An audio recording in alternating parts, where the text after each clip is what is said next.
Truth Triumphant by B.J. Wilkinson. Chapter 20. The Great Struggle in India. Besides hunting down heretics, Jews, new Christians, and all who were accused of Judaism, that is, conforming to the ceremonies of the Mosaic Law, such as not eating pork, attending the solemnization of the Sabbath, partaking of the Paschal lamb, and so forth, the Goanese inquisitors also replenished their dungeons with persons accused of magic and sorcery. While the church in the East was expanding into the India and the Orient, events in the West were hastening to the crisis which lifted the gloom from the Dark Ages. The conflict between the established system and the Word of God had been precipitated. In 1517, Luther had taken his stand for the Holy Scriptures, and they were being reinstated in their proper place. The Dark Ages were passing. At this time, a new Catholic order of monasticism was formed called the Society of Jesus, generally known as the Jesuits. It was distinctly brought into existence for the purpose of recovering, if possible, what was lost, to repair what was injured, to fortify and guard what remained, and to advance the revival of the papacy. Before Spain and Portugal had been reached by the reforming power of the newly born Protestantism, the order of the Jesuits had made a secure alliance with the monarchies of these countries. It was a dark night for the St. Thomas Christians when the Jesuits, supported by the guns of Portugal, arrived in India.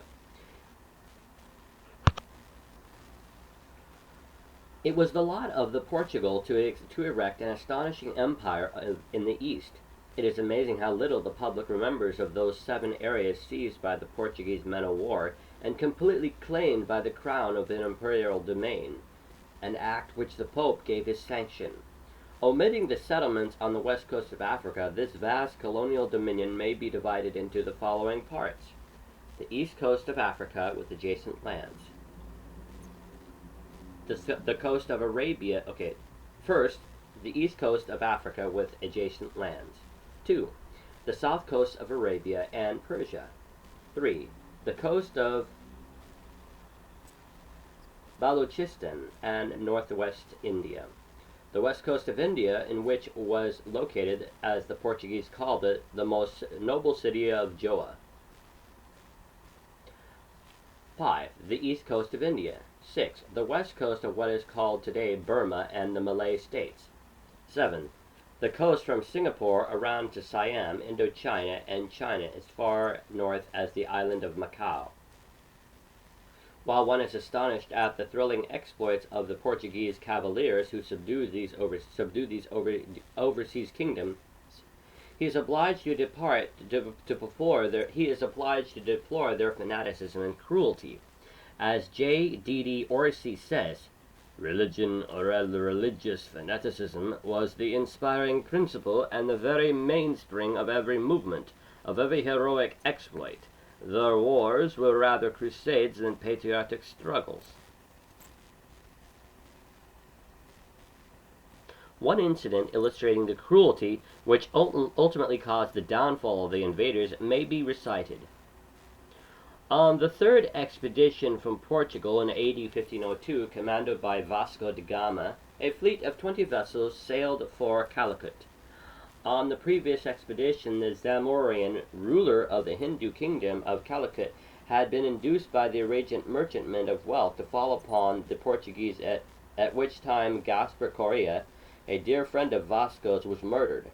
Vasco da Gama's motives in this expedition were to punish the Moslems for his death, as well as for their insults to Catholicism. While on the way, he encountered an ocean vessel filled with Moslem pilgrims returning from Mecca. The Arabs, knowing the superiority of the Portuguese, offered a large ransom, which was accepted. Nevertheless, command was given to fire the boat. The desperate people succeeded in extinguishing the flames, but da Gama ordered them relighted. It is related that mothers held their children towards da Gama, pleading for mercy. The conflagration was so terrible that one writer has likened it to the fires of an inferno. Nevertheless, the Jesuits are cold to the awfulness of the deed, claiming it was simply a prelude to further successes. One expedition followed another until the Portuguese supremacy was established. As the result of several wars, Goa at the wide mouth of the Mandabi River was seized, strongly fortified, and made the capital of the new empire. The mind visualizes the wide harbor teeming with shipping of the world, the brilliant military cavalcades, the pomp of state, the coming and going of the ambassadors of nations, and the great warehouses bursting with merchandise to be exchanged between the West and the East, and the magnificent estates of the Latin nobility. Probably the most glamorous of all the spectacles of those brilliant days were the ecclesiastical processions and functions of the church. At Goa, one can still gaze upon the splendid cathedral where the bell was tolled as the victims were led out to their executions. Such was the splendor, power, and wealth of Goa. As one visits Goa today, he finds that the Portuguese territory has dwindled to a small section of the country on the west coast, so badly desolated that it is but a sickly shadow of its former greatness. However, many vestiges still remain of Goa's past grandeur and fame.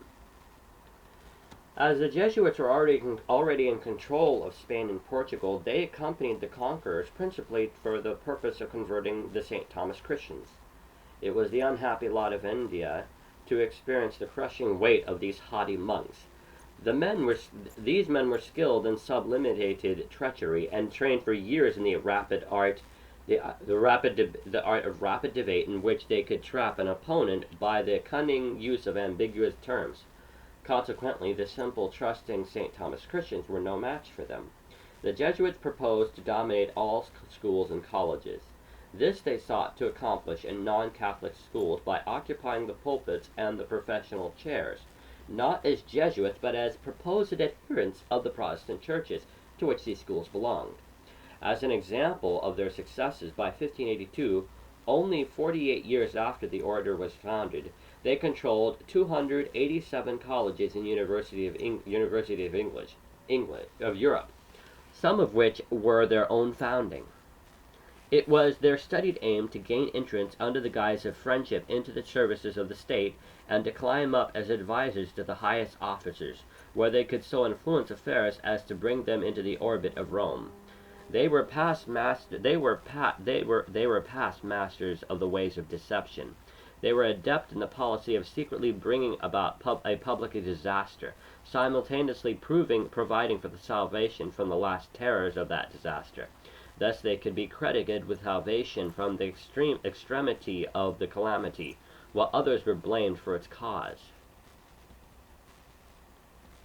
The Jesuits captured the Council of Trent. The Society of Jesus proposed to subordinate the Holy Scriptures and in their place substitute the interpretations of the Bible by the ecclesiastical writers of the first centuries, whom they called the Fathers. All the errors and vagaries of the allegorizers who confused and darkened the first 3 centuries were selected. The first papal council, which assembled after the Reformation, the Council of Trent in AD 1545 to 1563, was dominated by the Jesuits. This assembly laid down the law, and no papal authority has dared since to dispute it. In assembling this church council, Charles V gave the order that only the abuses in the church, not doctrine, should be considered. He was distracted to behold his realm divided between 2 contending churches, and it mattered little to him which creed prevailed. He only wished some general assembly to remedy conditions. The emperor desired Lutherans and Catholics to sit together in a general council, and he fondly believed Europe would again be united. The influence of the Jesuits was immediately seen when the Pope ignored the imperial command to notify the reformers. Weeks passed, and finally the council organized itself and accepted the following as its first 4 decrees. First, the Vulgate was the true Bible and not the received text, while the reformers followed which had been the Bible of the Greek Church, the Church of the East, and the 2 churches of the West through the centuries.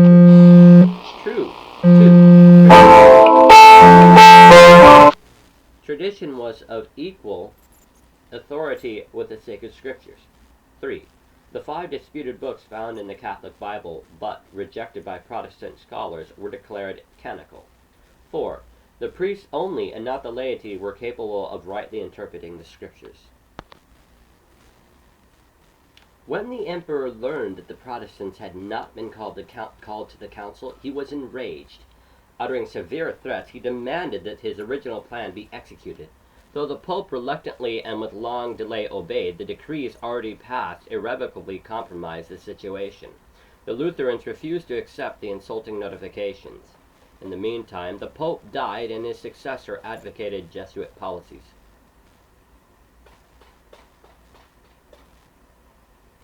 The deliberations proceeded as they had begun. Decree after decree was proclaimed.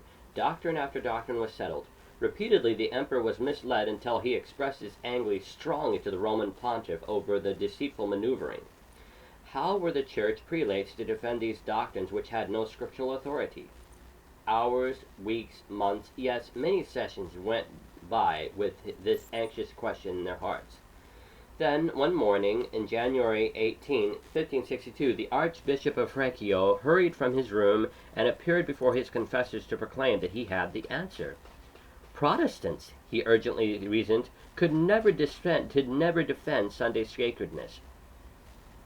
If they continue to offer their authority, if they continue to offer as their authority the Bible and the Bible only, it was clear that they had no Bible command for the first day of the week.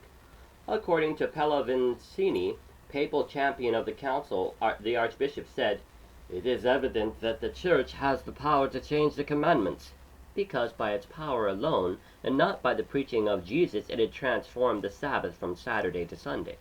Tradition, they concluded, was not antiquity, but continuous inspiration.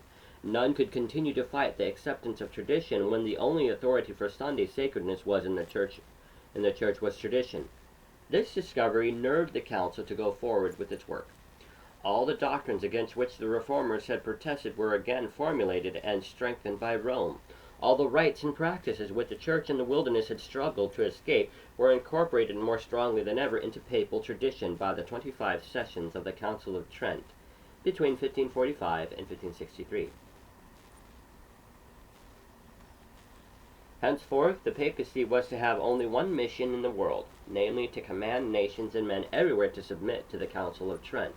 The new slogan now invented, which must go reverberating throughout the earth, was, "The Council of Trent, the Council of Trent, the Council of Trent." How poor India was made to tremble and bend beneath this cry. With the Jesuits, the Inquisition came to India. A still more decided form of compulsion was the Inquisition established at Goa in the year of 1560, which soon made itself felt by its terrible and mysterious punishment. This was a European, not an Asiatic, engine of torment imposed upon the St. Thomas Christians of India. In it could be found torture by fire, by water, by rack, and by burning at the stake. The supreme punishment, of course, was the burning at the stake. If the unhappy believer in the New Testament Christianity failed to renounce his simple faith and accept all innovations, rites, and mysteries of the Roman Catholic Church, the day would then come when, with a black gown and a cowl over his head, he would be led to the public square to make the supreme sacrifice. Arriving at their Golgotha, these condemned to the flame would be chained to a high stake many feet above a pile of faggots. Then 2 Jesuits would wail out an exhortation to repent. When finally the nod of the Inquisitor was given, the blazing torches on the long poles were dashed into the faces of the agonizing martyrs, and this continued until their faces were burned to a cinder. The flames were then applied below, and as the roaring fire mounted higher and higher, it would consume the sufferers who died for their faith. About the year 1674, Dr. M.G. Dellon, a French physician, was traveling in India. Suddenly he was seized and put into prison under the Inquisition at Goa on the charge he did not honor certain papal doctrines, and that he had spoken contemptuously of the Inquisition. The real reason he suspected was that he had been sociable with a young lady to whom the Portuguese governor had been paying attention, although the traveler had no serious intention. He was confined in a dungeon 10 feet square, where he remained for nearly 2 years without seeing any person but the one who brought him meals and those who brought him to trial. When arraigned before the court, he was obliged to walk barefoot with the other prisoners over sharp stones of the streets. This wounded his feet and caused the blood to flow. He says that his joy was inexpressible when he heard that he was not to be burned, but to be sentenced to work as a galley slave for 5 years. In his book written upon these experiences of the Inquisition, Dr. Dellon has revealed to the world the horrors of that place. He states that the buildings had 2 stories and contained about 200 chambers, that the stench was so excessive that when night approached, he did not dare lie down for fear of the swarms of vermin and the filth which abounded everywhere. Repeatedly he heard the cries of his fellow prisoners as they writhed in torture. He did not suffer this form of affliction, but having undergone many prolonged examinations, he attempted suicide on several occasions. He was sent to serve out his sentence on the ship, but in voyaging he encountered a friend of influence who was able to obtain a commutation of his condemnation. Recording the burning of the stake which inflicted upon so many St. Thomas Christians, the following statements are from the account by Dr. Dellon, reproduced by George M. Ray. Perhaps the blackest acts of this unholy assembly have yet to be recorded. The cases of such as were doomed to be burnt had yet to be disposed of, and they were accordingly ordered to be brought forward separately. They were a man and a woman, and the images of 4 men deceased, with the chests of their bones to be deposited. 2 of the 4 statues had been represented persons convicted of magic, who were said to have Judaized.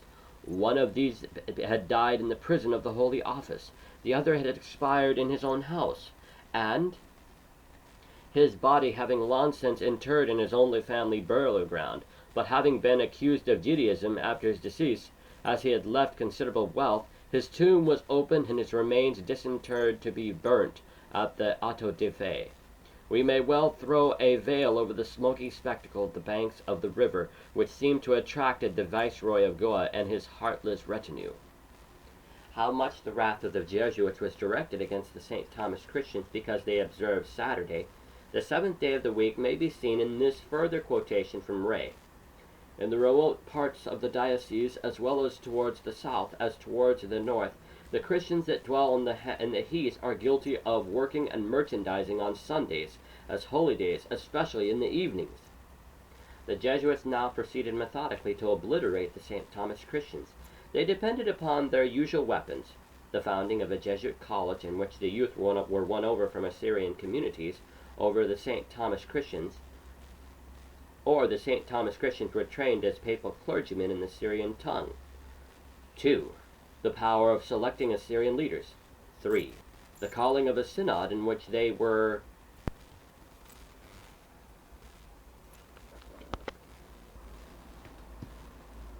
The Jesuits now proceeded methodically to obliterate the St. Thomas Christians. They depended upon their usual weapons. 1. The founding of a Jesuit college in which the youth were won over from the Assyrian communities, or the St. Thomas Christians, were trained as papal clergymen in the Syrian tongue. 2. The power of selecting the Assyrian leaders. 3. The calling of a synod in which they were assured beforehand they could dominate. The Jesuit college found at Veripicota, near Cochin, introduced the Syrian language. It allowed the youth of the St. Thomas Christians to use Syrian dress. These youth were indoctrinated in the traditional beliefs and practices of the papacy. But when the teachers had finished the training of a number of Syrian Christian young people, these youth found that, as they went among their own people, the Assyrian church would not recognize them as clergymen. This church also refused to allow the Portuguese priests to enter into their places of worship. Failing in this school venue, the Jesuits moved upon the heads of the church. One after another they singled out the leaders: Mar Joseph, Mar Abraham, Mar Simeon. Not having bishops in the accepted uses of the term, the Church of the East called their provincial directors by the title Mar, meaning spiritual lord, while the title Catholicos, or patriarch, was given to the supreme head, the father of fathers at Baghdad, formerly at Seleucia. The Jesuits surrounded the leaders in India with spies. They threatened them with the terrors of the Inquisition at Genoa. During this time there came to Joa a papal prelate, Alexis de Menezes, the agent of Rome, who succeeded in crushing the Assyrian church. He was a man of invincible tenacity and consummate craft. The Vatican had elevated him to be the Archbishop of Joa and had commanded him to bring an end to the heresies of the St. Thomas Christians. At the death of Mar Abraham, Menezes turned with his fury upon Archdeacon George, whom Abraham had appointed to act until the arrival from Baghdad of the new head of the church. Menezes immediately undertook the difficult and unusual journey of approximately 400 miles from Joa to the Malabar coast. Archdeacon George was pressed to subscribe to the doctrines of Rome. He refused, saying that the St. Thomas Christians had always been and would always be independent of Rome. Of the immediate results, D'Orsay writes as follows. Popular excitement now at its height. The poor mountaineers, who had at first welcomed the Roman fellow Christians so warmly, were thoroughly excited against their oppressors. They looked upon the Portuguese as relentless enemies of their ancient faith and as barbarous persecutors of their beloved bishops and priests. They therefore arose in arms, expelled the Jesuits from their country, and in 2 instances were barely restrained from putting them to death. But the worst was yet to come. When the Archbishop arrived in Cochin in January 1599, he was received with uproarious welcome. He had previously obtained an alliance with the Hindu Raja, whose territory the St. Thomas Christians dwelt, because he had used Portuguese fleets to wipe out a nest of pirates. The grandest preparation had been made for his reception. Richly carpeted stairs had been expressly constructed. The governor and a brilliant staff were at the landing place, and the prince of the church disembarked amid the waving of flags and the clang of martial music, the shouts of the people, and the thunder of artillery. Having soon disposed of military and political matters, the Roman Catholic primate turned his attention to the main project of his life. He summoned before him the perplexed and terrified Archdeacon George. The latter decided to pay a double game. He decided that if he could only temporize until Archbishop Menezes returned to Joa, time might be worked in his favor. He and his armed escort went to Cochin to welcome the powerful ecclesiastic. They kissed his hand and gave his permission to preach and to sing mass in the Syrian churches. But when the Archbishop learned that the Patriarch of Babylon was mentioned in the prayers of the St. Thomas Christians as the universal pastor of the church, his anger knew no bounds. He summoned their professors, students, archdeacons, and clergy to appear before him, asserting with rage that the Pope alone was the supreme and that the Assyrian Catholic was a heretic. He produced a written document excommunicating any person who should in future pray for the patriarchs of Babylon or Baghdad. "Sign it," he ordered the archdeacon. The war galleys of the Portuguese lay in the harbors. In Menezes were united military power and church authority. To the scandal of Christianity, he forced the evangelical shepherd to surrender the rights of his people. Quailing before the Jesuit archbishop, Archdeacon George signed. Having struck down the head of the system, the papal prelate now proceeded to make a large number of St. Thomas Christian leaders sign away the remainder of their 1,500-year-old heritage. Having been given permission to visit the Syrian worshippers on condition that he would teach no papal doctrine, the archbishop broke his promise. He openly preached against the beliefs and practices of the Malabar Church. He even ordained young men to the ministry who promised to renounce the Patriarch of Babylon and to recognize the Pope. These youth gave up the distinctive teachings of the Church of the East for papal doctrines and rites. This he continued to do until he was assured of enough votes at the approaching synod. The archdeacon appealed to the Raja for protection, but Menezes saw to it that the threats and favors of all Rajas were restrained. One more act, and he delivered the final blow. He ordered Archdeacon George to submit to the Pope and ratified the papal decrees authorizing the calling of a synod. The archdeacon hesitated. Then Menezes brought out the most terrible weapon of all, which he had kept in reserve. He threatened the tormented leader of the helpless people with excommunication and the Inquisition at Joa. Visions of the giblet, the rack, and the faggot rose up before the lonely official. Overcome with terror, he signed the 10 articles laid before him, which paved the way for the synod of the emperor. The disastrous Synod of Diamper. The morning of June 20th, 1599 was the day when a great church gave up its independence. 11 days previous, Archbishop Menezes had arrived with the supporters and certain subservient to Syrian church leaders in order to give the final touches to the decrees which he had proposed that the Synod should pass. He planned that this assembly should preserve all the appearances of a deliberate delegation, while in reality it was a subjected body. It had been decided to hold the synod in the Church of All Saints at Diamper, a community which lies about 14 miles east of Cochin. The crowds began to gather early. The government administration officers at Cochin, with a large staff of officers richly costumed in silk, velvet, and lace, blending in dazzling colors with polished nail and plumed helmets, had arrived in the evening before. The papal church was represented by the dean, pastor, and choir. All along with them came the town council, accompanied by merchants and captains of ships. In fact, all within traveling distance forsook their ordinary avocations in order to be present on the opening day. Archdeacon George, as leader of the St. Thomas Christians, came robed in splendid vestments of dark red silk, a large golden cross hanging from his neck, and his beard reaching below his girdle.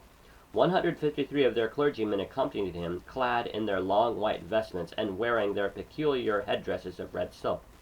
There were 600 delegates from various Malabar churches, besides numerous deacons, which increased the body of Syrian representatives to nearly 1,000 men. Menezes delivered an opening address in which he thanked God for the large assembly crowded before the little cathedral. His next act was to celebrate a solemn mass using the form designated by the Roman Catholic Church for the removal of the schism. He ignored completely the claims of the Syrian archdeacon in any part of the religious service. He mounted the pulpit to set forth vigorously the claims of the Roman pontiff to the obedience, because he, as Christ's vicar on earth, had been commanded to see to it that no Syrian successor should be permitted to land in India after the death of Mar Abraham. After this discourse he brought forth Rome's decrees and demanded that the delegates should pass by and sign them. The first decree touching the difference between the two churches was like the first decree of the Council of Trent, and was directed against the Protestant Bible. This decree set up the Latin Vulgate as the Bible to be allowed, in contrast with the Syrian Bible. Other decrees were presented aimed at the acknowledgement of the seven Roman sacraments, whereas the Syrians had recognized only 3. They demanded that communion should be celebrated according to papal rite, and that the Syrians should recognize in the Eucharist or the Lord's Supper the claim of transubstantiation. Then followed the decrees to bring the Syrian Church into line with papal decrees, doctrines, and penance. The auricular confession, extreme unction, adoration of images, reverence of relics, purgatory, eternal punishment, and worship of the saints, the doctrine of indulgence, papal supremacy, and above all, the worship of the Virgin Mary. All who taught anything contrary to the Council of Trent were to be accursed. 9 decrees were passed respecting the Eucharist, and 15 regarding the Mass, all pointing to the extirpation of the Syrian practices, and the introduction of Roman doctrine and the ritual without the slightest concession. In addition to eliminating the Syrian Bible, it was demanded that all Syrian books were to be delivered up, altered, or destroyed, and that every trace relating to the Patriarch of Babylon or to the doctrines of the St. Thomas Christians were to be condemned, and that all the St. Thomas Christians were to be subject to the Inquisition at Joa. 41 decrees were passed with the reference to fast and festival organization, and order in all church affairs. In all were 9 sessions lasting a week and promulgating 267 decrees.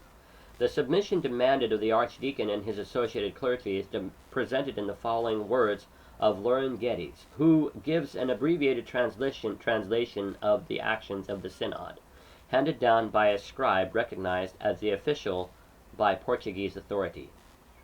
The most reverend metropolitan, having made his protestation and confession of faith, rose up, and seating himself in his chair, with his mitre on his head, and the Holy Gospels with a cross of them on his hands, the Reverend George, archdeacon of the said bishopric of Serra, kneeling down before him, made the same profession of faith with a loud and intelligible voice in the Malabar tongue, taking an oath in the hands of the Lord Metropolitan, and after him all priests, deacons, and subdeacons, and other ecclesiastics that were present, being on their knees, Jacob curate of Palatry, an interpreter of the synod, the real said profession in Malabar, all of them saying in along with him, which being ended, they all took the oath in the hands of the Lord Metropolitan, who asked them one by one in particular whether they did firmly believe all that was contained in the profession. 3 of the demands passed by this crushing assembly stand above all others for their cruelty. First, there was the decree demanding the celibacy of the clergy. If the synod had passed this regulation of force as of force on them, it would have been a great enough revolution. But the decree was made retroactive. All Syrian priests were immediately to put away their wives. Since it had been the practice of the St. Thomas Christians to permit the wife of the priest to draw some little financial pay from the revenues of the church, this was also cut off, leaving the poor women and her children without support. Another of the cruel regulations was to single out for burning at the stake those Christians whom the Roman Catholic Church chose to designate as apostate. As had been noted before, the Christians whom they designated as apostate were generally called Judaizers, or those who observed the seventh-day Sabbath. Decree 15 of Action 13, as recorded by Geddes, reads, "The synod doth command that all the members thereof, upon pain of mortal sin, not to eat flesh upon Saturdays." Decree 16, which will not be rendered verbatim, demands that all feasts and fast days shall commence and cease at midnight, because the practice of beginning and ending the day at sundown is Jewish. This practice is in direct opposition to Scripture, which commands that the day begin at sunset. The effort of the papacy to disgrace the Sabbath by turning it into a fast day. The effort of the papacy to disgrace the Sabbath by turning it into a fast day is attested by many authors. The historian Neander has stated that the early opposition to honoring the seventh-day Sabbath by Christians led to the special observance of Sunday in its place. Bishop Victorinus, about 290, betrays the real motive of the papacy in the introduction of the Sabbath fasting as follows: "Let this Paraschive become a rigorous fast, lest we should appear to observe any Sabbath with the Jews." Neander also wrote, "While in the Western, and especially in the Roman Church, where opposition against Judaism predominated, the custom, on the other hand, grew out of this opposition, observing the Sabbath also as a fast day." Archbishop Menezes, therefore, in harmony with the usual practice of imperial Christianity, forced the decree which turned Saturday into a fast day throughout the Synod of Diamper. This put those St. Thomas Christians who in the future would observe the Sabbath as a festival into the category of apostate Christians, and destined them for the stake at Goa. Thomas Yates, who traveled largely in the Orient, writing of the St. Thomas Christians and of the Christians of the East, said that Saturday amongst them is a festival day agreeable to the ancient practice of the Church. Samuel Purchas, in enumerating the doctrines of the Syrian Church, said that they believed that the Holy Ghost proceeded only from the Father, and they celebrated the divine service as solemnly on the Sabbath as on the Lord's Day, that they keep the day festival, eating therein flesh, and fast no Saturday in the year but Easter Eve, and they acknowledge not purgatory. In an earlier chapter, it was noted how the papacy stigmatized as Arians those who disagreed with her in general, and in particular how she branded those as Judaizers who were convinced that the Sabbath of the fourth commandment was the seventh day. Writings are extant of irregular agnostic or semi-agnostic writers of the first 3 centuries who attempted to prove that God had abolished the 10 Commandments, and that all the conscience needed was the guidance of the Holy Spirit. This no-law strain was strongly accentuated in the ecclesiastical Christianity. Pope Gregory I in 602 issued his famous bull in which he branded those Christians who conscientiously believed the seventh-day Sabbath to be the holy Sabbath of the fourth commandment as Judaizers and Antichrist. Consequently, down through the centuries, the papacy has allowed no standing room whatsoever for sincere Christians who were convinced of the seventh-day Sabbath, seventh day of the week, was still binding upon the followers of Christ. As an evidence that the St. Thomas Christians came under this unjust and reviling of opprobrium of Judaizers, because they solemnized Sabbath, the reader's attention is called to the quotation at the head of this chapter. Moreover, as further testimony that other Christian bodies in India also sanctified Sabbath, there is the authority of trustworthy historians that the Armenians kept Sabbath as Sabbath, except Saturday as Sabbath. The Armenians in the Hindustan preserved the Bible in its purity, and these doctrines are, as far as the author knows, the doctrines of the Bible. Besides, they maintain the solemn observance of Christian worship throughout our empire and on the seventh day. Another act of the Synod of the Emperor which historians consider unforgivable was the decree to destroy or alter beyond recognition all the writings of the St. Thomas Christians. Having crushed the distinctive theological views of this church, the assembly reached out to obliterate all the cultural ties which bound her to the past. Manuals of church activities were torn to pieces, records of districts and documented relating to the manifold contacts of this wonderful people were burned. What a wealth of evangelical literature was ruined in a moment! Who can tell how much of the literature destroyed went back even to the apostolic days, and would have thrown great light upon the Apostle Thomas and upon the early years of the Church of the East? Many difficult problems which face zealous missionary endeavors today in the Far East might have found their solution in this literature so wantonly obliterated.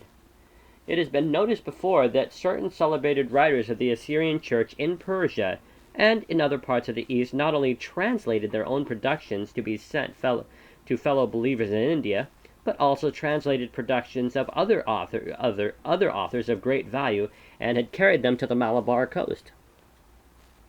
One would naturally have expected the Mohammedans to burn and destroy Christian literature when they overran Central and Farther Asia, but who would ever have expected this attempt to destroy such priceless treasure by the Church, which one calls itself Christian? Jesuit sea power destroyed by the English. While the Jesuits were destroying the Church of the East in India, events were moving towards a world revolution in Europe. In 1582, the Jesuits launched their new translation of the Latin Vulgate in English in order to counteract the powerful effects of Tyndale's epoch-making Bible translated in English in 1525 from the received text in Greek. The 1582 Jesuit New Testament in English declares in its preface its opposition to the Waldensian New Testament. Spain marshaled all the power and wealth which she had gained from her possessions in the New World to send forth the greatest navy man had yet seen. She had just conquered Portugal, possessing through this conquest the navies of the two countries. A fleet of about 130 ships, great and small, some armed with 50 cannon, sailed up the English Channel to accomplish by force the ruin of English Protestantism. John Richard Green gives this information about the Spanish Armada. Within the Armada itself, however, all hope was gone. Huddled together by the wind and the deadly English fire, their sails were torn, their masts shot away, the crowded galleons had become mere slaughterhouses. 4,000 men had fallen, and bravely as the seamen fought, they were cowed by terrible butchery. Medina himself was in despair. "We are lost, Señor Alcuenda," he cried to his bravest captains. "What are we to do?" "Let us talk about being lost," replied Oquenda. "Your Excellency has only to order a fresh cartridge." But Oquenda stood alone, and a council of war resolved to retreat to Spain. Glorious revolt of the St. Thomas Christians. The victory of the English over Spain paved the way for the Jesuit defeat on the Malabar coast. It was several years before the full meaning of the conquest over the Spanish Armada worked its way to the Orient. A ray of light was seen by the suffering St. Thomas Christians.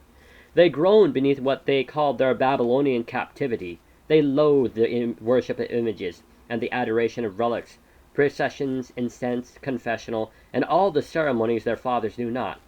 They longed for the crystal streams of the Scriptures. They yearned for the literature which the Church had fostered since the days of the Apostles. And they meditated upon the city which hath foundations, whose builder and maker is God. Their spirit burned within them.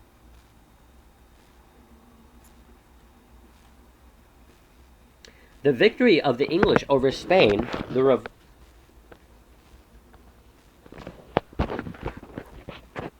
Then an event occurred which caused a revolution among the people.